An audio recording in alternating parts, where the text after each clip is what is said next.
Giants have a league batting king, too. Their Willie Mays from Fairfield, Alabama, took the title with a .345 percentage on the last day of the season.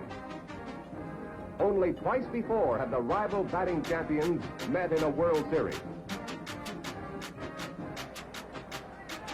Willie Mays waits off Lemon and draws his second walk.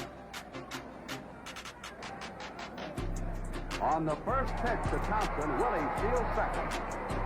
A thrill of excitement stirs the Polo Grounds crowd, and Willie Mays gave this crowd of 52,751 an unforgettable sight. The miracle catch-on worked in the 8th inning. There's a long drive, way back in center field, way back, it is gone!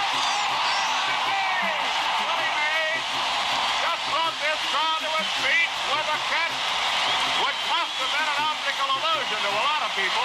Baseball history is being made by Willie Mays, who faces Lou Burdett in the first inning and promptly smashes his first home run of the day.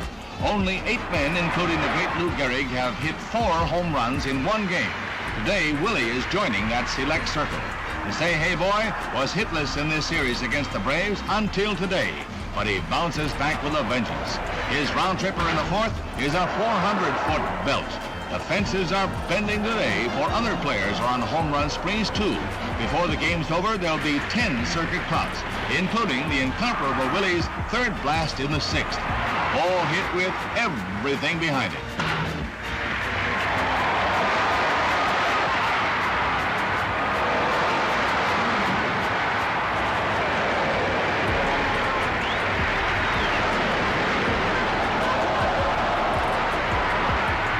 The Milwaukee crowd is all for Willie now as he steps in the 8th and proceeds to poke his record-tying homer into the stands. Until today, Willie thought he was in a batting slump. Well, he found the cure by scattering baseballs into the bleachers. It was Mays Day in Milwaukee as Willie found his page in the record book. On the face of Mays as he watches, studying the enemy pitcher. Those sunglasses, by the way, they cost $13 a pair. Willie uses them in the field. You hear it as sportscaster Russ Hodges describes it.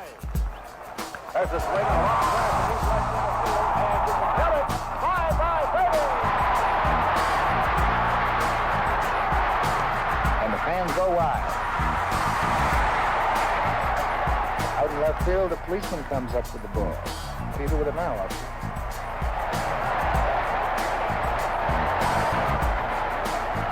It took Mays fewer than 8 seasons to become the only player in history to hit more than 200 home runs while stealing more than 200 bases. Mays is known as one of the great base runners of all time. The late Ty Cobb said that Willie had personally restored the art of base running to the game. In 1956, for example, Mays stole third base 13 times in 13 attempts. Even more of his value as a base runner, however, lies sometimes in what he doesn't do. Charlie Grimley said he can drive you crazy just standing there. A walk for Mays is like a triple for anyone else, according to some pitchers. Willie doesn't go over too hard with some catchers either.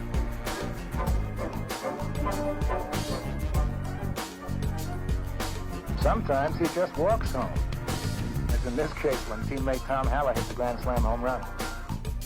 But one place he doesn't walk is in the outfield. Branch Rickey has called Mays the greatest fielder who ever lived. Perhaps his trademark more than anything else is that famous basket catch. But that's not the only way he can catch a ball. You name a crazy catch, Willie's made it. In one season, in one ballpark, and against one enemy hitter alone, he caught 2 hard-hit balls with his bare hand. When I first came, I was so nervous and things that I could do a lot of things, but if I didn't have anyone to talk to me and tell me different things I was doing wrong, I would probably continue doing it. I was playing pretty for Minneapolis when I first came up, but when I came to the Giants, it was just like I said, night and day, you have to learn baseball all over again. Jarvis to the plate. Drive to deep left center field. This one's got a chance. It's gone. It's a home run. Number 599 of Mays' career.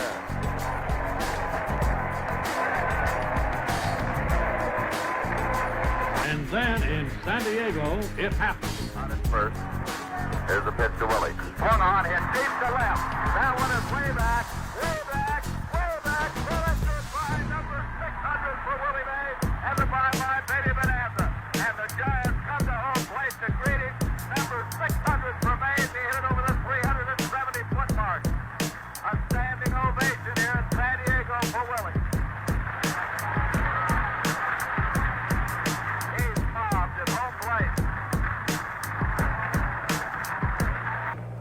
no question about this. This is the complete ball player. He can do anything and everything on a ball field. That is required of a big leaguer, and do it better than anyone that has ever played. In 1970, Willie bounced back from what for him was an off year in 1969. Willie had his best long ball and run production season in 4 years, as he stroked 28 home runs and collected 83 RBIs. He was the Mays of old as he came up with the big hit, the big run, the big catch. The Hall of Fame bound Mays, that is, if he ever retires, added luster to a series of records that staggered the imagination. The homers he added to his lifetime total, now standing at 628, keep him solidly in second place behind Babe Ruth. His 94 runs scored in 1970 give him a total of 1,921 and forecast a 2,000th run sometime in 1971. Willie played in 139 games last year, a startling figure for a man 39 years young. But Willie Mays is not thinking of quitting as he goes on and on down the road to immortality and piles up record after record. In Atlanta, Mays began the last leg of a quest. 9 to go. 8, 7, 6, 5, 4,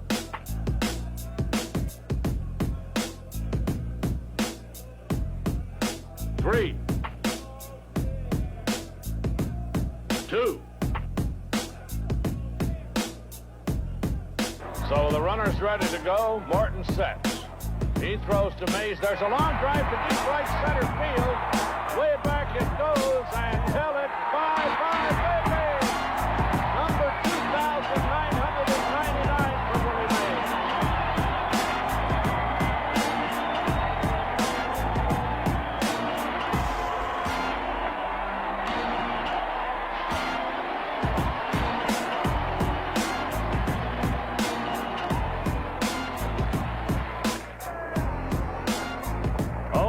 Wegener delivers.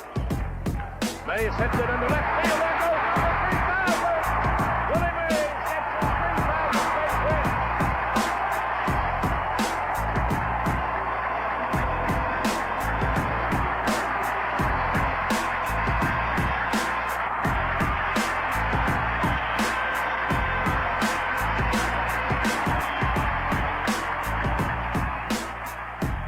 Willie Mays has done it again.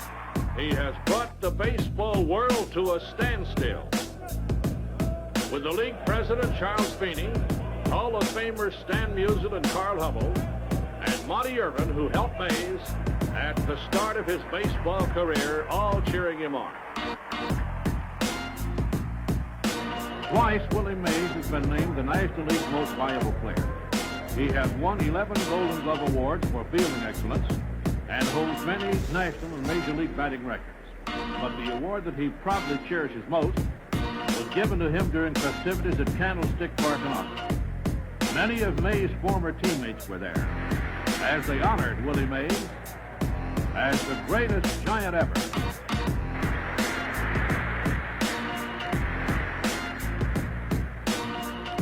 But fans still remember a man named Mays. They turn out 50,000 strong to stage Willie Mays, a startling figure to a player on a rival team.